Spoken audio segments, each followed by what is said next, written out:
one already laid, which is Jesus Christ. So, ano natin yan in 1 Corinthians 3:11. So, wala tayong ibang pwedeng sandalan, kundi si Jesus Christ lang. Hindi tayo pwedeng sumandan sa mundo dahil sigurado tayo ay babagsak. And praise God, malinaw po na one already laid, which is Jesus Christ. Dahil matagal na po niyang tinapos yung paghihirap natin. Ang gusto ng Panginoon is we need to claim. Binigay niya sa atin ng identity. Malaya tayo, nagpupuri. At hindi na natin kailangan pang pumunta na malayo upang hanapin ang kanyang presensya. Because andito na siya sa atin. Amen? Amen. And Jesus, He is the cornerstone. Sabi nga rito, so this is what sovereign Lord says. See, I lay a stone in Zion, a tested stone, a precious cornerstone for a sure foundation. The one who relies on it will never be stricken with panic. So kung meron mang dumating na mga problema, we need to rely on Him. Dahil hindi niya pababayaan that His servant will strike him in panic. Tutulungan niya tayo sa pamamagitan ng ng kanyang salita. Amen. Therefore, my brothers and sisters, sabi nga dyan, let nothing move you. So ano po yung nagpapamove sa atin pagka in times of gusto ng Panginoon na magpuri tayo sa Kanya? Diba sabi nga sa Tagalog, huwag kang panghinaan at yung walang pwedeng magano sa iyo. Una dyan, problema. So, ang daming problema na inaano natin. Na pag problema, minsan hindi na tayo nagagawa yung purpose natin. Purpose na lang to worship Him. Hindi pa yung kung ano yung ipapagawa niya sa atin. Hindi pa yung magmi-minister tayo ng tao. But yun pa lang pagpangungusap sa Kanya. Dahil po, ang una natin ginagawa, hindi yung pag ang tao may problema, nakalimutan yung Panginoon. Ang inuuna mo nang asikasuhin yung problema. Hindi mo na inano na meron na siyang strong foundation. Amen. Amen. And lagi po natin tatandaan that trials are part of God's work. In Isaiah 7:9, sabi diyan, if you do not stand firm in your faith, you will not stand at all. Dahil dito si King Ahaz, nabalitaan niya na atakihin yung Jerusalem ng King of Israel at yung King of Aram, is natakot siya. At ang sabi sa kanya ng Panginoon, huwag kang matakot. If you do not stand firm in your faith, you will not stand at all. So kung hindi natin paninindigan yung pananampalataya natin sa Panginoon na i-deliver niya tayo, is mababaliwala yun. Hindi natin o hindi mag-work yung ano niya. Dahil na yung nag-aalinlangan tayo na anuhin yung pag-ano niya.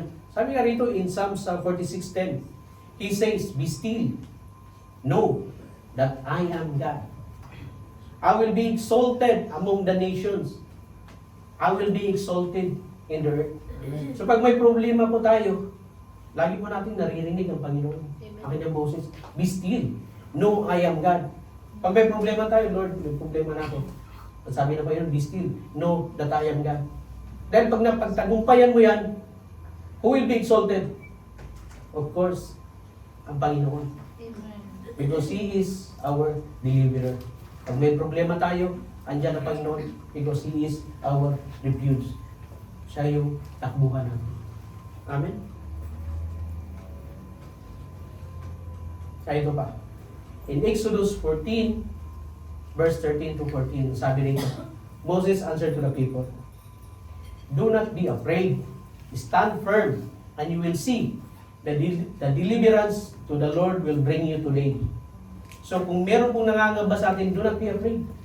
Stand firm in your faith. Because you will see that God will deliver you. Kung may problema ka, anxiety, God will deliver you. Pag may problema ka in finances, believe in Him. Because He is our Jehovah Jireh o Jehovah Jireh. He will provide. Amen? Sabi yan, the Egyptian you see today will never see. You will never see again. Anong mga Egyptian? Like, ano natin? Yung mga problema. Pag in-acknowledge natin na hindi tayo matatakot dahil andyan ang Panginoon. Hindi na natin mainita yung ano. Hindi na natin isipin yung problema. Dahil kasama natin ang Panginoon. The Lord will fight for you. You only need to be still. Napapansin niyo mga kapatid, nung bata pa tayo, binubuli tayo, di ba? Tapos pag andyan yung tatay natin, malakas tayo, di ba? Sige, bulihin mo ako. Andyan ang tatay ko. Tayo, binigyan na tayo. Anong ginagawa natin pag nakikita natin problema?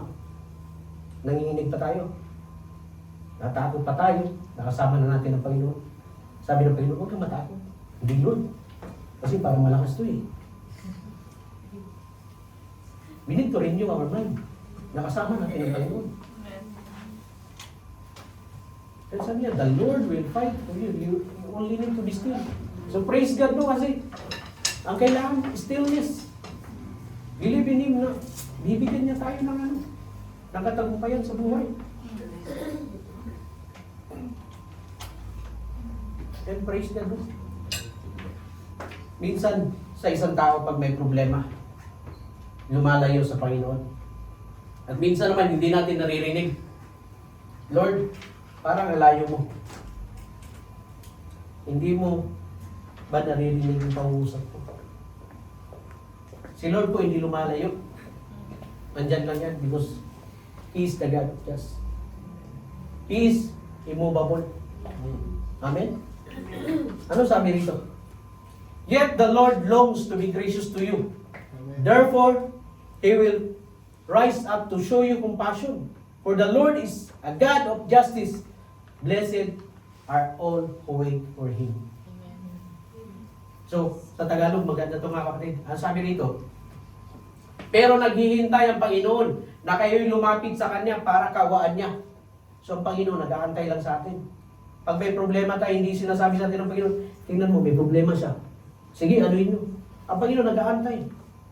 Kasi pag hindi tayo lumapit sa Kanya, hindi na siya magiging Panginoon. Kasi tingin natin, Lord, may problema ako.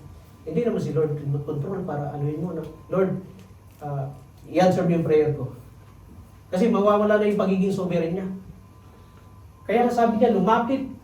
Pero naghihintay ang Panginoon na lumapit kayo sa Kanya para kawaan. So we need always ask the forgiveness of God. We need always His presence. Dahil hindi po natin namamalayan na kahit maliit lang na nagawa natin kasalanan, is hindrance na yun. Nakahanda siyang ipadama sa inyo ang kanyang pagmamalasakit. Ganun tayo kamahal ng Panginoon. Sapagkat ang Panginoon ay Diyos na makatarungan at mapalad ang nagtitiwala sa Kanya. Ang pagtitiwala sa Panginoon, wala namang bayad eh. Ang gusto lang niya sa atin, we must believe.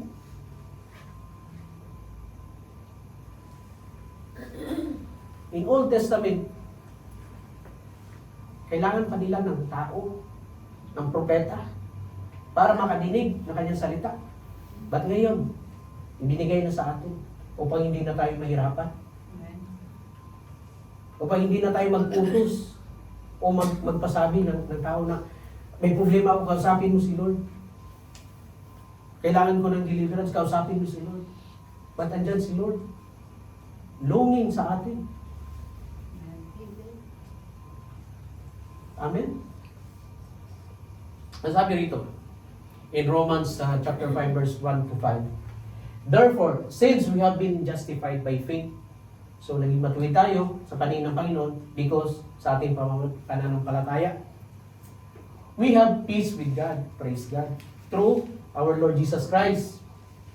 Through Him, we have also obtained access by faith into grace which we stand. Kung saan tayo nakatayo ngayon, because of His grace. Pinagalooban tayo ng grasya ng Panginoon. Amen? Sabi nga rito, faith into grace which we stand, and we rejoice in hope of the glory of God. Not only that, but we rejoice in our suffering. So, bakit kaya we need to rejoice in suffering? Kasi inahanda tayo ng Panginoon. Dahil gagamitin niya tayo to glorify His name. Amen? Sabi nga rito, knowing that suffering produces endurance.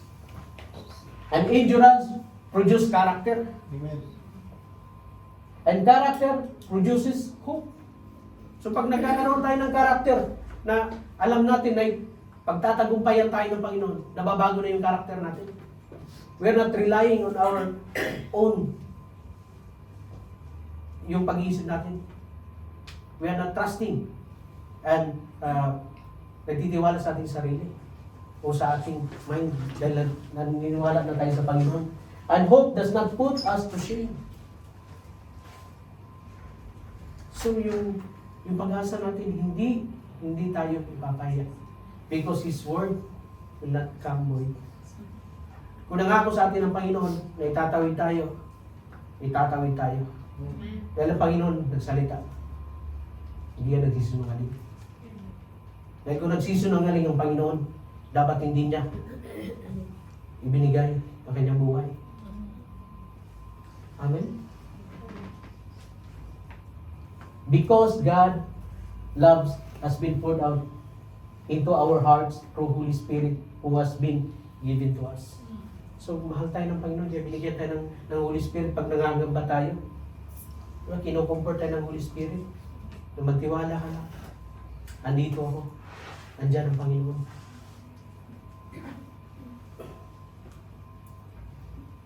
Always give yourself fully to the work of the Lord. So, andito na tayo. Nakilala na natin ang Panginoon. We will always give fully ourselves to God. Bakit po?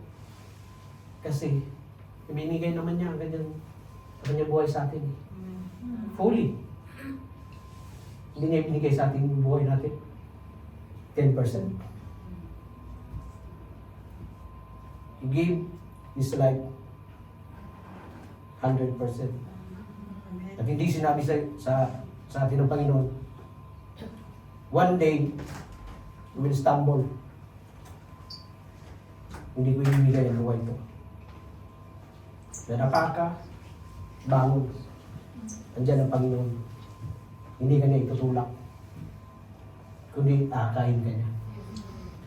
Pag nadapa ka, at ang demonyo, nakakita sa iyo, sisipain ka pa para hindi ka makabangon.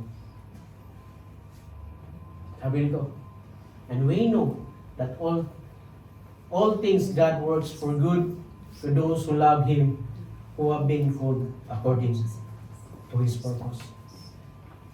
Kaya minsan, hindi natin alam. Lord, may problema ako. Andito na ako sa iyong presensya. Pero bakit? Nasabi mo nun, pag nasa iyo na, paganda ng paganda ang buhay. Mga kapatid, huwag po tayong tumingin doon sa problema natin. Tingnan po natin kung ano ang gagawin sa atin ng Panginoon. Amen. Pag may problema tayo, nahihina na tayo. Pag may problema tayo, wala na. Kasalanan ni Lord. Diba? Tapos pag kinausap tayo ni Lord, ayaw natin makinig sa Kanya. So ang problema, dahil nakikinig tayo sa hindi na boses. Na lagi sinasabi, yung grace, nandiyan naman. Praise God. Lagi po natin tatandaan. Kaya tayo binago ng Panginoon because we have purpose in life. Kaya tayo binigyan niya ng salvation dahil kailangan ng Panginoon na sundin natin kung ano ipapagawa niya sa atin. Hindi lang tayo ang kanyang nilikha. Marami pa. At gusto ng Panginoon kung nakatanggap tayo ng salvation, is kailangan din nating ibahagi ang kanyang salita. Amen? Dahil nga masarap magpuri sa Panginoon na sama-sama lahat ang kanyang nilikha. And sabi rito, God's words provide the truth we need to grow. God's people provide support we need to grow. And circumstances provide the environment we need to grow. Bakit po? Ang salita po ng Panginoon is kumpleto. Wala pong kulang. So tayo ay binigyan ng Panginoon ng pagbabago. Binigyan tayo ng Panginoon ng free will. Pero ang gusto ng Panginoon, yung will niya talaga ang sundin natin. Not our own will. All scriptures is God-breathed and is useful for teaching, rebuking, correcting, and training in righteousness, so that the servant of God may be truly equipped every good work. Praise God. So, ang salita ng Panginoon is ginagamit for teaching. Amen. Praise God. Ang salita ng Panginoon is ginagamit for rebuking. Amen. Amen. Napansin nyo, pag si Lord ang nagsalita, kung gusto talaga natin marinig ang salita, napakasakit. Pero ang Panginoon nagsasalita, hindi lang sa akin, kundi sa atin lahat. Amen. Bakit po? Sinabi niya rebuking. Kasi minsan hindi natin napapansin o hindi na natin naririnig ang kanyang boses. Dahil yung gusto lang marinig ng tao, pleasing to his ear. Amen. The Lord, ayaw kong pakinggan yung boses mo. Sige. Ayaw kong pakinggan. Gagamitin ko si Randy. Diyo pa, tamad-tamad ka. Ba't ako masasaktan? Una pa lang, sinabihan ako ni Lord na huwag kang patamad-tamad. Bangon ka. Dahil may purpose ang buhay mo. O ngayon, ni-remind ako ni Lord through the life of Brother Randy. So, hindi tayo dapat masaktan sa kanyang salita. Because, kinokorek tayo. Dahil yung paniniwala natin, pag nakarinig ako na hindi maganda, tao lang yung nagsasalita. Dahil lagi nga nire-remind tayo ng Panginoon, huwag tayong tumingin sa tao. Kailangan natin pakinggan ang kanyang boses. And training in righteousness. So, tinitrain tayo ng Panginoon. Dahil nga, ayaw lang ng Panginoon, yung blessings lang ang tanggapin natin. So that the servant of God may be truly equipped for every good work. So marami pong work na ipapagawa sa atin ng Panginoon so that we will always be available. Hindi na kailangan ng Panginoon na parang hindi ito siya equipped. Kailangan ko munang maghanap ng iba. Hindi, walang available. So anong gagawin ng Panginoon? Maghahanap pa siya ng iba. Kaya nga tayo, pinupuspos ng Panginoon ng kanyang mga salita upang ma-equip tayo, upang malaman natin ang ating purpose. That every gagawin natin is may purpose sa Kanya. Amen? Amen. And because you know that your labor is not in vain. Praise God. So dati, naisip lang natin na we need blessings. Pero meron palang gustong ibigay sa atin ng Panginoon. Yung reward. Sino gustong tumanggap ng reward? Amen. Amen. Tayo lahat. Praise God. Sabi, do not work for food that spoils, but for food that endures to eternal life, which the Son of Man will give you. For on Him, God the Father has placed His seal of approval. So praise God. Lagi tayong tinuturuan ng Panginoon na maging busy tayo sa trabaho. Wala nang problema. Kung busy ka sa trabaho, dapat maging busy din tayo kay Lord.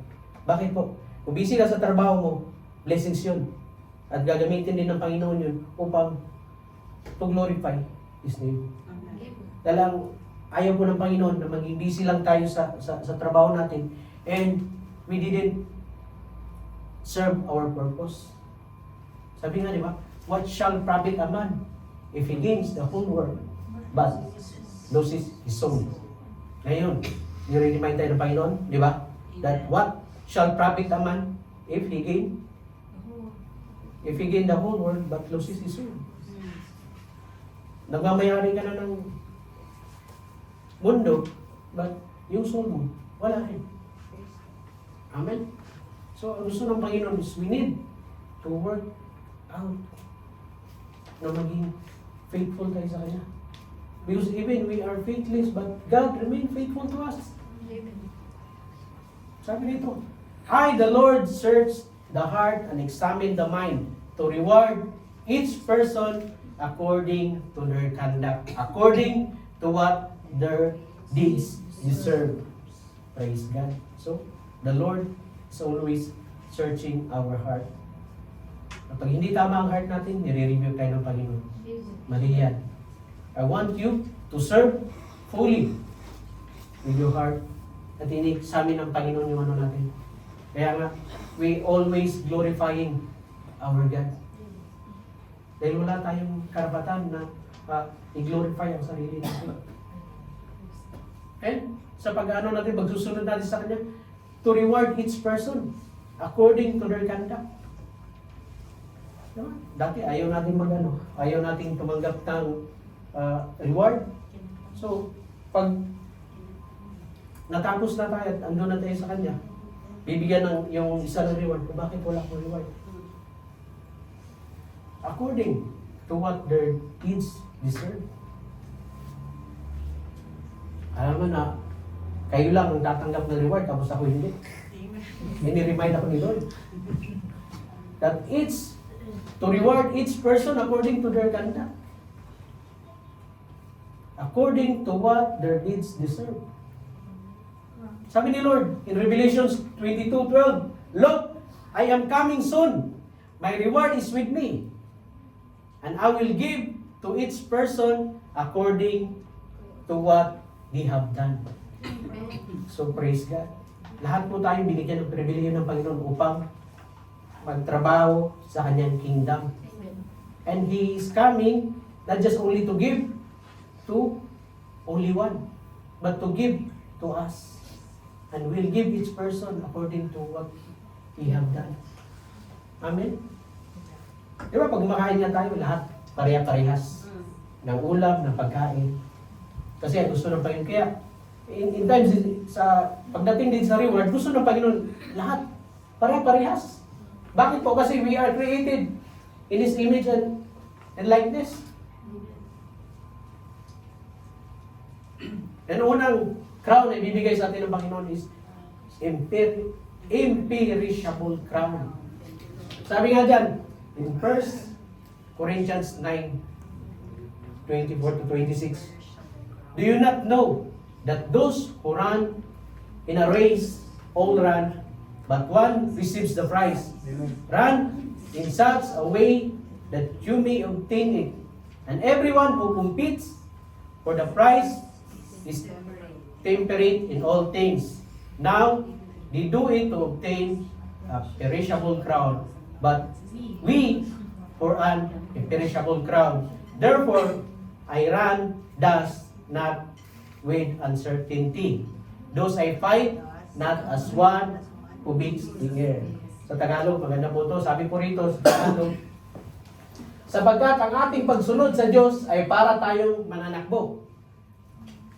Alam ninyo ang isang takbuhan, marami ang sumasali, ngunit isa lang ang nananalo.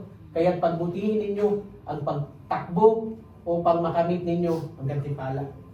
Mga kapatid, ang pagsunod natin sa Panginoon, hindi po ito kompetensya.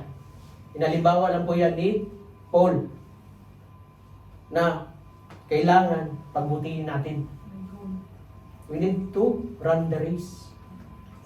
Sabi nga dyan, ang bawat manlalaro ay nagsasanay ng mabuti at dinidisiplina ang sarili upang makamit ang gantimpala.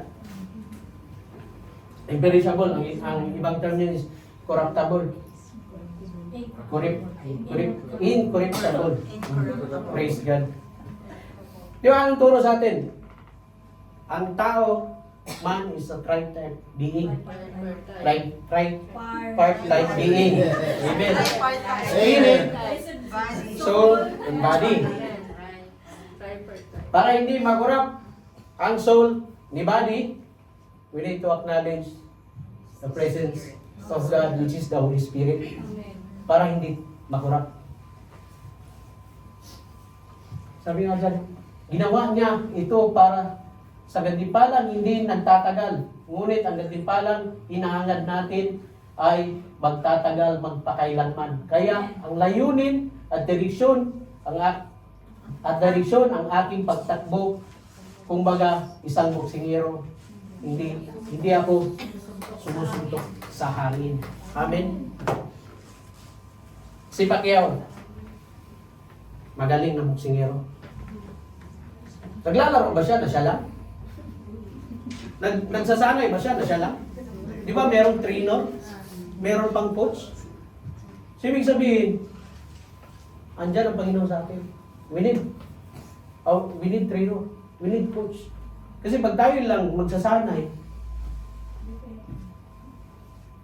hindi natin masusunod. Kasi nakafocus ka lang sa ano. Walang mag-ano sa'yo, walang magdadirect sa'yo. Sige, suntok ka lang ng suntok. Hindi mo pa alam na iba ng ano. Kaya sa atin, bakit merong nag-guide sa atin spiritually? Dahil gusto rin ng Panginoon na merong tayo mag-accountability natin. Na nagsasanay tayo sa kanyang salita upang maturuan din tayo how to live according to the Word of God. Amen? And the crown of life. Sabi niya, blessed is the one who perseveres under trial, because having stood the test, that person will receive the crown of life that the Lord will promise to those who love Him. Praise God. So sino ang handa rito maging martyr sa Panginoon? Martyr po, hindi ibig sabihin na mamamatay ka.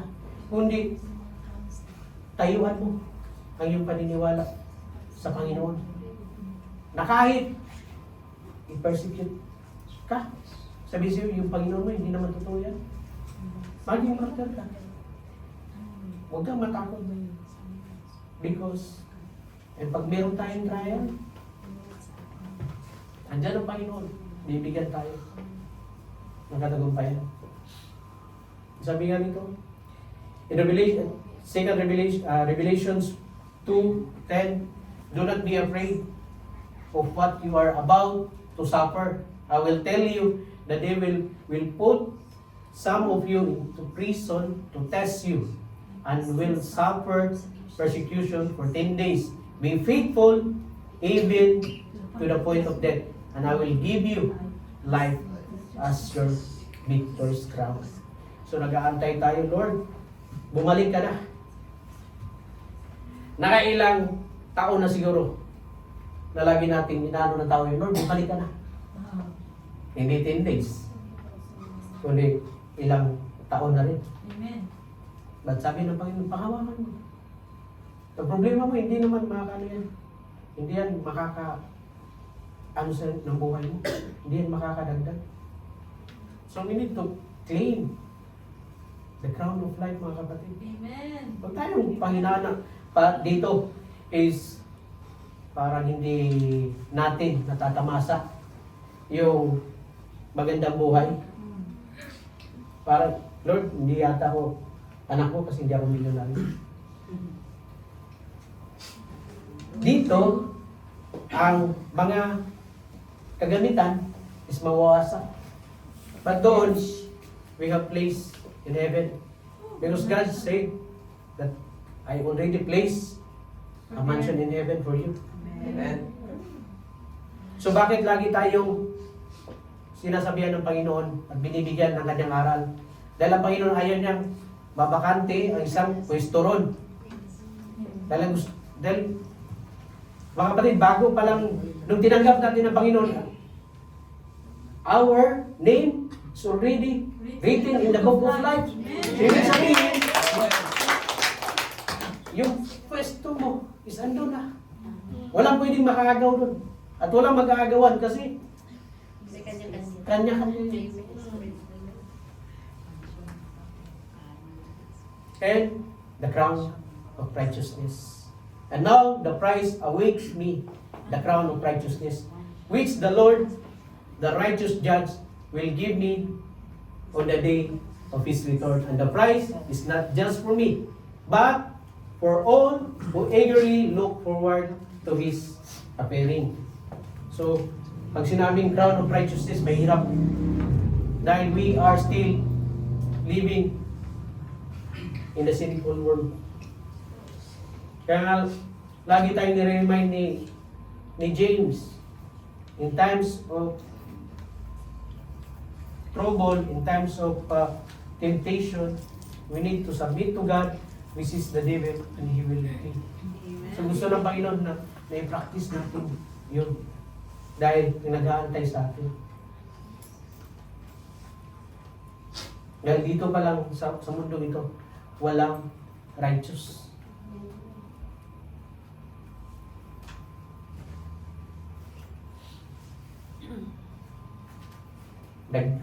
And number 4 is glory, crown of glory. Sabi nga sa Tagalog, alagaan ninyong mabuti ang mga mananampalatayang kasama ninyo. Katulad sila ng mga tupa at kayo ang mga tagapag-alaga nila.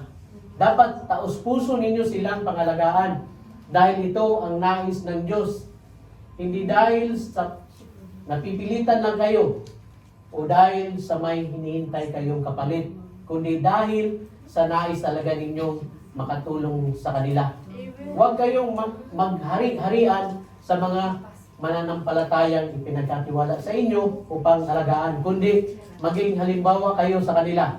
At pagdating ni Kristo, siyang Pangulong tagapag-alaga, tatanggap kayo na gadipalang nakahanda at hindi kukupas kailanman. Amen? So tayo is tinuturuan po tayo ng Panginoon how to handle His flocks. Amen? Hindi po sinabi ng Panginoon sa atin na hindi tayo magiging shepherd ng Panginoon. Dahil bibigyan tayo ng Panginoon ng assignment. Dahil dito, hindi naman tayo permanente sa UAE. May kanya-kanya tayong lugar. So dito pa lang hinahanda tayo ng Panginoon.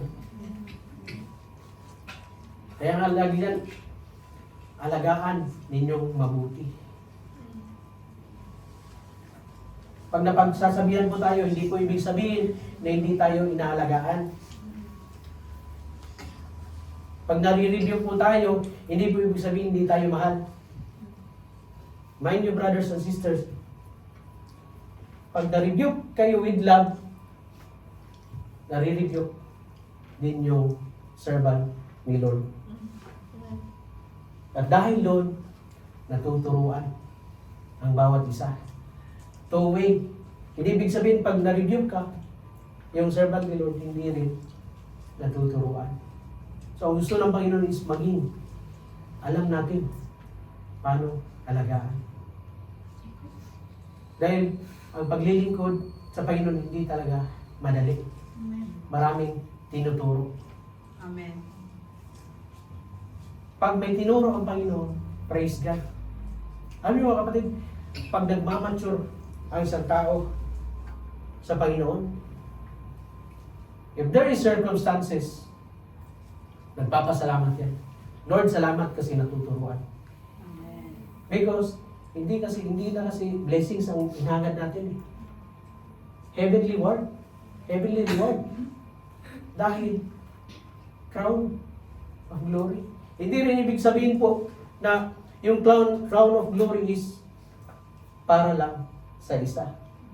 Hindi lang para sa pastor, Kung sino rito evangelist, you have the crown of glory. Kung sino rito ang teachers, you have the crown of glory. Kung sino rito ang apostles, you have the crown of glory. And crown of rejoicing. For what is our hope, our joy, or the crown is which we will glory in the presence of our Lord Jesus. When He comes, it's not you. Indeed, you are our glory and joy. Amen? Sa Tagalog po, gusto namin bumalik dahil walang ibang nagbibigay sa amin ng pag-asa at kagalakan, kundi kayo. Hindi ba kayo rin ang may pagmamalaki namin sa harap ng Panginoon, Panginoong Hesus Kristo sa pagbabalik niya. Tunay nga na kayo ang karangalan at kagalakan namin. Amen? Consuming fire. Nung kayo ay pinatayo dito ni Lord, you are eager to come back. Lord, yung glory mo na-display sa buhay ko. Di ba? You are rejoicing. Why? Dahil alam niyo yung purpose niyo eh. Nireveal ni Lord na yung pagkakala natin, Lord, wala akong purpose. Hindi mo ako pwede magamit. Ba't pinakita ni Lord? He's mighty. Kaya sabi, di ba, be strong in the Lord and He's mighty. So, yung crown of rejoicing, ibibigay sa atin ng Panginoon yan. We must always stand firm, mga kapatid. Huwag mo tayong panghinaan ng Lord. Dahil ang Panginoon is laging andyan. Lagi niya tayong binibigyan ng pag-asa. Lagi niya tayong binibigyan ng direction. Amen? Kaya, si Apostle Paul, grabe, magsalita. Bagkos, hindi siya sumuko. Sabi mo gusto namin bumalik dahil walang ibang magbibigay sa amin ng pag-asa. Amen? Glory to God sa buhay ng spiritual father natin. Ang layo, ang aim. But, siya ay nare-rejoice pag nakikita niya ang pinagkatiwala sa kanya ng flocks. Amen. Tayo pa kaya? Nandito lang tayo sa amin lang. We're not rejoicing to see each other. Of course, mga kapatid, rejoice. I say it again, rejoice in every circumstances. Amen? Dahil mga kapatid, sa atin, buhay Kristiyano, hindi ibig sabihin, pag nawala ka, pagbalik mo, iba ka na. Dahil pag ikaw ay nawala sa kanyang presensya ng Panginoon at kanyang pinabalik, hindi yan ibig sabihin, hindi yan sasabihin sa'yo ng tao, nawala ka, balik ka rin, labas ka. Ang gusto ng Panginoon, lapit tayo sa kanya parati. Dahil hindi tayo iba. Amen. Kaya ang gusto ng Panginoon is lagi niya tayong sakop sa kanyang presensya. Amen? And let me close for this. Whatever you do it with all your heart, as working for the Lord, not for human master. Since you know that you will receive an inheritance from the Lord as a reward, it is the Lord Jesus Christ you are serving. Amen. Amen. Huwag po tayong panghinaan ng loob. Huwag po tayong tumingin sa tao.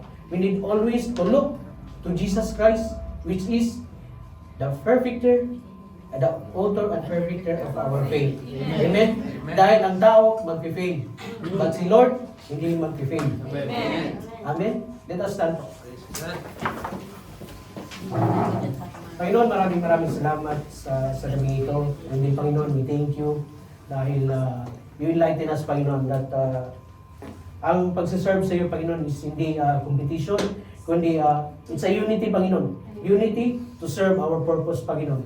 Lord, maraming salamat dahil bawat servant mo, Panginoon, bawat tinawag mo, Panginoon, ay may kanya-kanyang gift, Panginoon. But Lord, maraming salamat. In every gift that we have, Panginoon, we will use to glorify your name, Panginoon. At Lord, we thank you Dahil ang bawat isa, Panginoon, ay eagerly to serve the only one Master, Panginoon, which is Amen. your Son, Jesus Christ, Panginoon. Lord, maraming salamat dahil tunay, Panginoon, ramdam namin ay yung pagmamahal, ramdam namin na ikaw ay laging andyan, Panginoon, upang itama, Panginoon. Because, Lord, you want us, Panginoon, that we can walk into the paths of your righteousness, Panginoon. Lord, maraming salamat. Pagpalain ka, Panginoon, and your glory always shine in each and every person here, Panginoon. In Amen. Jesus' name, Amen. Amen.